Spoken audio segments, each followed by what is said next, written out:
Hey everybody, it's Corey's Reviews.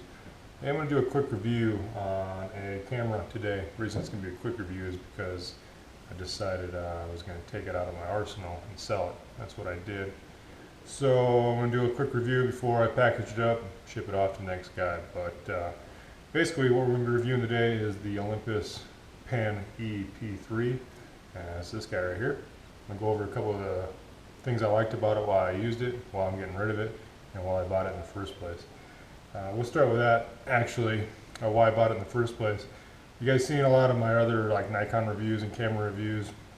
I kind of stepped out of photography for a little while, so did some other projects and didn't need all that expensive gear. I ended up picking up this because it was a good compromise.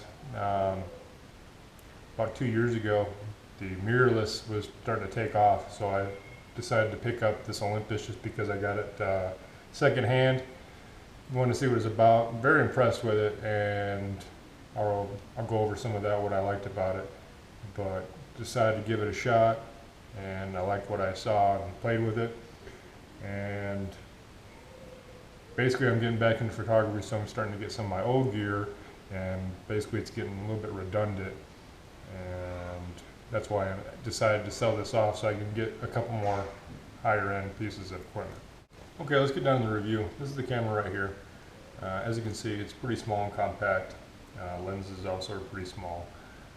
That's basically the best feature about this camera is you get all the same specs and reliability, features, all that kind of stuff is the same as a DSLR, but in a compact package where it's a lot easier to travel with, take it on location without having to pack up bundles of stuff in your bag and have to worry about. So that's probably the best feature about it. On this EP3 Olympus, the body is made of metal, so it's pretty robust. This kit lens it comes with is a plastic lens, but some of the higher end lenses are also metal, so it's not just amateur stuff. It's built very well, made to, be used and abused and get you through some of your projects. So that's a nice feature about this. Basically, I'm not going to go over all the specs. You can look up those up online. But as far as my review goes for it, I was getting out of some of my Nikon cameras. I use crop sensor and full sensor. This is what Olympus calls the 4/3 sensor, which is actually smaller than, say, a crop sensor on Nikon or Canon, but the resolution is just as good. Because the sensor is so small, you can get away with using smaller lenses. This kit lens is a 14-42. I also picked up what is considered a zoom range, and it's a 40 through 150 millimeter. And look how small that is compared to like a DSLR would be about 3 times as big. So that's a nice thing. These are roll lights. That's a nice thing to have about these. Also on this camera, has image stabilization, but it's in the body. So any lens that you put on it is also going to have that. In my opinion, it's not quite as good as, say, like some of the lenses that you use on like a Nikon or Canon body that has image stabilization in the lens. But it does pretty good for what it is. I think part of the problem is since the camera's so light, it doesn't really give you a whole lot of weight to it, so you get so much shake that you can only compensate for so much. But it is in there, and that's a nice touch. As far as resolution goes, I mean, it's really up there. Another couple of years, it's just going to be basically down to personal preferences, what you want to use, and that's where it fell down to me. Decided to just get out of here. Actually, I'd love to keep this thing, but it's just kind of redundant to have so many different camera bodies and stuff. So I'm just getting rid of it because basically, like I said, just gonna get some money out of this, get some more gear for my new Nikon body that I got. But otherwise, as far as the system goes, you really can't go wrong. I was pretty happy with this.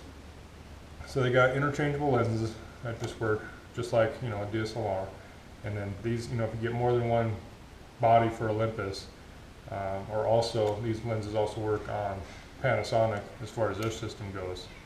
They're all interchangeable, they all work great, and it gives you a lot more flexibility to your system. So that's what I got to say about that. Like I said, these are the 2 lenses I used. Where's the other one? I also used, this one was my primary lens that I used just because it was great for doing portraits, but this was the 45 1.8, 45 millimeter 1.8 aperture. So that's like the equivalent of like a 90 millimeter on a full frame, because micro four thirds basically cuts the sensor in half as far as size goes. So you just duplicate it times 2. So this would be like a 90 millimeter on a full frame. It's a little guy, but it's extremely sharp. The 1.8 gave me good depth of field on it, so I did a lot for portraitures and stuff like that. I'd use the kit lens for doing video, and then obviously I use the zoom lens for everything else as far as anything far reach, like the landscaping, all the way down to wildlife and stuff like that. You could really get the reach out of that. But basically this whole system worked really great. I was really impressed with it. Again, I would have kept it, but you know, it's kind of redundant. To be honest, you know, whenever you're going out on a shoot or just using some of this gear, you're going to use the gear that you're going to have with you. And if I know that I'm going to need something more high-end, I'm always going to grab my DSLR or my pro camera, whatever I have. Otherwise, if I'm just out and about and I want to do some shooting, I just basically use my iPhone, because those are taking some pretty good shots, and they're able to doctor them up in post-processing and still make them look pretty effective. But this is kind of like where it would fall in like the middle. But like I said, you're still getting pretty high resolution, about the same as a DSLR, smaller package. Basically, the only downfall I would say is, and this all comes down to personal preference, but if I'm going to take a pro camera, I want a pro camera, and pro cam to me is something big with a lot more controls. On this one, you know, you got a dial right here, you got a dial right here. Everything else is done through the menu. A lot of the newer ones, this one's not a touchscreen, but all the newer ones are even a touchscreen.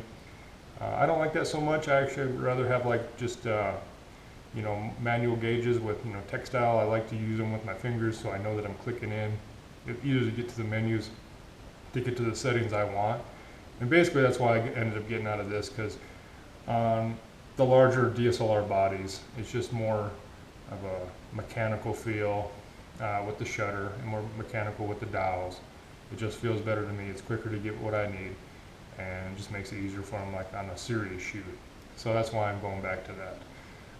It could be really easy to run both systems simultaneously, even if you wanted to run like Olympus or Fuji or whatever on a mirrorless system, and then still use your Canon or Nikon or Sony. Sony's kind of going on both mirrorless and DSLR, so you might be able to keep it more familiar as far as it should be pretty straight across the board. But if you want to run both, as long as you learn how to run both, what am I trying to say, like both formats, and get away with it, you'd have a lot more flexibility in your shooting stuff. But for me, it's just too much gear to like keep track of, so I'm just going to stick with one system. And like I said, I'm an old Nikon guy, so I'm going back to that. It's all very familiar, picking all back up. I'm going to do some more reviews because I picked up some of that gear. But as far as this gear goes, this is my review on this. Sorry to see it go, but you know, it served me well. I'll throw up a couple screenshots of some great pictures I taken with it. It also shoots really good video. I won't put that up now, but you know, for what it is, it shoots really good, especially with that image stabilization. Really good video. So you really can't go wrong if you're looking for it. It's, what is today?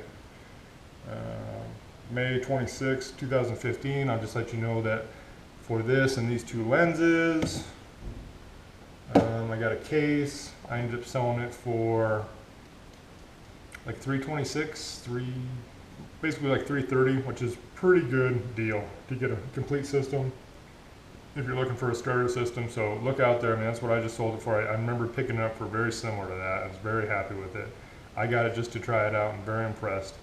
So if you're thinking about it, might as well just go for it, because you probably get your money back. Just goes to show you that you don't have to go get the latest and greatest. I'd probably start, you know, with something like this that's only a couple years old, but still has a lot of great tech in it. And then it's all about the lenses. So if you really like the camera itself, sell the camera body and upgrade as you need it, and keep those lenses, the ones you really like and use, because you can keep using those on different bodies.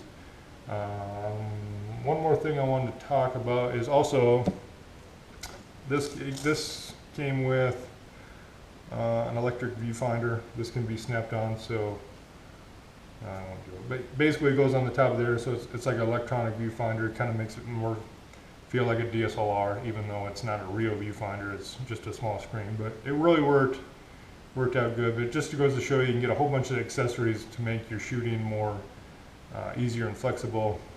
I'm going back to the other system, but definitely had a lot of fun over the 2 years that I had this system. So if you're thinking about it, go for it. If you have any questions, you know where to get me, quartersreviews@gmail.com. At least last time I checked, I haven't gotten a whole lot of email from that one. Otherwise, I'll try to check the comments periodically, see what you guys are talking about it. If you don't like the camera and hate it, let me know. I really liked it, so that's about it for this review. And hopefully I'll get a lot more of these reviews done for you, and we'll catch you later. Bye.